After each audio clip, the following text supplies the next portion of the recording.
Hi friends, ಎಲ್ರಿಗೂ ನಮಸ್ಕಾರ. Indo Tibetan border police force ಅಂದರೆ ITBP. ಈ ITBP ನಲ್ಲಿ ಕಾನ್ಸ್ಟೇಬಲ್ ಹುದ್ದೆಗಳ ಖಾಲಿ ಇರ್ತಕ್ಕಂಥದ್ದು ಸ್ನೇಹಿತರೆ. ಬಟ್ ಕಾನ್ಸ್ಟೇಬಲ್ ಅಂದ್ರೆ ಕೆಲಸ ಏನಾಗಿರುತ್ತೆ, ಅವ್ರದ್ದು ಡ್ರೈವಿಂಗ್ ಕೆಲಸ ಆಗಿರ್ತದೆ ಸ್ನೇಹಿತರೆ. ಹಾಗಾಗಿ ಇಲ್ಲಿ ಡ್ರೈವರ್ ಅಂತ ಮೆನ್ಷನ್ ಮಾಡ್ರಿ. ಕಾನ್ಸ್ಟೇಬಲ್ ಡ್ರೈವರ್ ಹುದ್ದೆಗಳ ಖಾಲಿ ಇರ್ತಕ್ಕಂಥದ್ದು ಸ್ನೇಹಿತರೆ.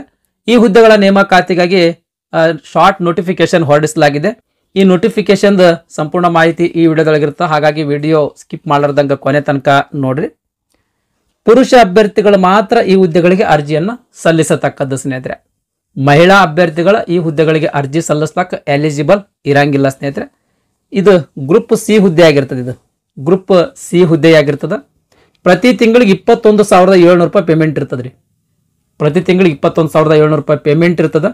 DA ಮತ್ತು ಅಲವೆನ್ಸಸ್ ಎಲ್ಲ ಸೇರಿದ್ರೆ ಒಂದು 25,000 ರೂಪಾಯಿ ತನಕ ನಿಮ್ಗೆ ಕೈಗೆ ಸಿಗುವಂಥದ್ದು ಸ್ನೇಹಿತರೆ. ಆಮೇಲೆ ಈ ಹುದ್ದೆಗಳಿಗೆ ಆಯ್ಕೆ ಆದಮೇಲೆ ಭಾರತದ ಎಲ್ಲಿ ಬೇಕಾದ್ರೂ ನಿಮಗೆ ಪೋಸ್ಟಿಂಗ್ ಅನ್ನ ಕೊಡ್ಬೋದು ಸ್ನೇಹಿತರೆ. ಭಾರತದ ಇದೇ ರಾಜ್ಯದೊಳಗೆ ನಿಮಗೆ ಪೋಸ್ಟಿಂಗ್ ಕೊಡ್ತದ ಅಂತ ಅನ್ನಕ್ಕೆ ಆಗುವುದಿಲ್ಲ. ಭಾರತದ ಯಾವುದೇ ರಾಜ್ಯದಲ್ಲಿ ಪೋಸ್ಟಿಂಗ್ ಕೊಡಲಿ, ನಾನು ಅಲ್ಲಿ ಹೋಗಿ ಕೆಲಸ ಮಾಡ್ತೀನಿ ಅನ್ನೋರು ಈ ಹುದ್ದೆಗಳಿಗೆ ಅರ್ಜಿಯನ್ನು ಸಲ್ಲಿಸಬಹುದು ಸ್ನೇಹಿತರೆ. ನೆಕ್ಸ್ಟ್ ವೇಕೆನ್ಸಿ ಡೀಟೇಲ್ಸ್ ಬಗ್ಗೆ ನೋಡೋದಾದ್ರೆ ಒಟ್ಟಾರೆಯಾಗಿ 545 ಹುದ್ದೆಗಳು ಖಾಲಿ ಇರ್ತಕ್ಕಂಥದ್ದು. ಈ 545 ಹುದ್ದೆಗಳಲ್ಲಿ ಸಾಮಾನ್ಯ ಅಭ್ಯರ್ಥಿಗಳಿಗೆ 209 ಹುದ್ದೆಗಳು, SC 77, ST 40, OBC 164, EWS 55. ಈ ರೀತಿ ಈ ಕ್ಯಾಟಗರಿ ವೈಸ್ ಹುದ್ದೆಗಳ ಮೀಸಲಾತಿ ಇರ್ತಕ್ಕಂಥದ್ದು ಸ್ನೇಹಿತರೆ. ಈ ಹುದ್ದೆಗಳಿಗೆ ಆನ್ಲೈನ್ ಮುಖಾಂತರ ಅರ್ಜಿ ಸಲ್ಲಿಸಬೇಕ್ರಿ. ಇಲ್ಲೊಂದು ಅಫೀಷಿಯಲ್ ವೆಬ್ಸೈಟ್ ಕೊಟ್ಟಾರ ನೋಡ್ರಿ. ಈ ಅಫೀಷಿಯಲ್ ವೆಬ್ಸೈಟ್ಗೆ ಹೋಗಿ ಆನ್ಲೈನ್ ಮುಖಾಂತರ ಅರ್ಜಿಯನ್ನು ಸಲ್ಲಿಸತಕ್ಕದ್ದು ಸ್ನೇಹಿತರೆ. ಈ 545 ಹುದ್ದೆಗಳಲ್ಲಿ 10% ಹುದ್ದೆಗಳ ಮಾಜಿ ಸೈನಿಕ ಅಭ್ಯರ್ಥಿಗಳಿಗೆ ಮೀಸಲಿರ್ತಕ್ಕಂಥದ್ದು ಸ್ನೇಹಿತರೆ. ಅಂದ್ರೆ 55 ಹುದ್ದೆಗಳ ಮಾಜಿ ಸೈನಿಕರಿಗೆ ಹುದ್ದೆಗಳ ಮೀಸಲಿರ್ತಕ್ಕಂಥದ್ದು ಸ್ನೇಹಿತರೆ. ಅಪ್ಲಿಕೇಶನ್ ಫೀ ಬಗ್ಗೆ ನೋಡೋದಾದ್ರೆ 100 ರೂಪಾಯಿ ಅರ್ಜಿ ಶುಲ್ಕ ಇರ್ತದೆ ಸ್ನೇಹಿತರೆ. 100 ರೂಪಾಯಿ ಅರ್ಜಿ ಶುಲ್ಕ ಇರ್ತದೆ. SC ಅಥವಾ ST ಕ್ಯಾಟಗರಿ ಅಭ್ಯರ್ಥಿಗಳಿಗೆ ಯಾವುದೇ ರೀತಿಯ ಅರ್ಜಿ ಶುಲ್ಕ ಇರಂಗಿಲ್ಲ ಸ್ನೇಹಿತರೆ.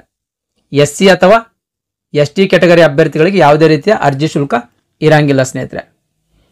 ನೆಕ್ಸ್ಟ್ ವಯೋಮಿತಿ ಬಗ್ಗೆ ನೋಡೋದಾದ್ರೆ ಈ ಹುದ್ದೆಗಳಿಗೆ ಅರ್ಜಿ ಸಲ್ಲಿಸಬೇಕಾಗಿತ್ತು ಅಂದ್ರೆ ಕನಿಷ್ಠ 21 ವರ್ಷ ವಯಸ್ಸಾಗಿರ್ಬೇಕು, ಗರಿಷ್ಠ 27 ವರ್ಷ ಮೀರಿರಬಾರ್ದು ಸ್ನೇಹಿತರೆ.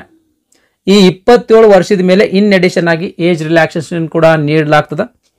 SC ಅಥವಾ ST ಕ್ಯಾಟಗರಿ ಅಭ್ಯರ್ಥಿಗಳಿಗೆ 5 ವರ್ಷ, OBC ಕ್ಯಾಟಗರಿ ಅಭ್ಯರ್ಥಿಗಳಿಗೆ 3 ವರ್ಷ, ಎಕ್ಸ್ ಸರ್ವಿಸ್ ಮ್ಯಾನ್ ಅಭ್ಯರ್ಥಿಗಳಿಗೆ ಎಷ್ಟು ವರ್ಷ ಸೇವೆ ಸಲ್ಲಿಸಿದ್ದಾರೋ ಅದ್ರ ಮೇಲೆ 3 ವರ್ಷಗಳ ಏಜ್ ರಿಲ್ಯಾಕ್ಸೇಷನ್ ಇರ್ತದೆ ಸ್ನೇಹಿತರೆ. ಈ ರೀತಿ ಏಜ್ ರಿಲ್ಯಾಕ್ಸೇಷನ್ ನೀಡಲಾಗ್ತದೆ. ನೆಕ್ಸ್ಟ್ ಎಜುಕೇಶನ್ ಕ್ವಾಲಿಫಿಕೇಶನ್ ಬಗ್ಗೆ ನೋಡೋದಾದ್ರೆ 10ನೇ ಪಾಸ್ ಆಗಿರ್ತಕ್ಕಂಥ ಎಲ್ಲಾ ಅಭ್ಯರ್ಥಿಗಳ ಈ ಹುದ್ದೆಗಳಿಗೆ ಅರ್ಜಿಯನ್ನ ಸಲ್ಲಿಸಬಹುದು. ಆದ್ರೆ ಹೆವಿ ವೆಹಿಕಲ್ ಡ್ರೈವಿಂಗ್ ಲೈಸೆನ್ಸ್ ಅನ್ನ ಹೊಂದಿರಬೇಕು. ಹೆವಿ ವೆಹಿಕಲ್ ಡ್ರೈವಿಂಗ್ ಲೈಸೆನ್ಸ್ ಅನ್ನ ಹೊಂದಿರತಕ್ಕಂಥ ಅಭ್ಯರ್ಥಿಗಳ ಈ ಹುದ್ದೆಗಳಿಗೆ ಅರ್ಜಿಯನ್ನ ಸಲ್ಲಿಸಬಹುದ್ರಿ. ಈ ಹುದ್ದೆಗಳಿಗೆ ಅರ್ಜಿ ಸಲ್ಲಿಸ್ಲಾಕ್ ನೋಡ್ರಿ ಅಕ್ಟೋಬರ್ 8ರಿಂದ ಸ್ಟಾರ್ಟ್ ಆಗ್ತದ್ರಿ. ಅಕ್ಟೋಬರ್ 8ರಿಂದ ಅರ್ಜಿ ಸಲ್ಲಿಸ್ಲಾಕ್ ಸ್ಟಾರ್ಟ್ ಆಗ್ತದ. ನವೆಂಬರ್ 6, 2024 ತನಕ ನೀವು ಅರ್ಜಿಯನ್ನ ಸಲ್ಲಿಸಬಹುದ್ರಿ.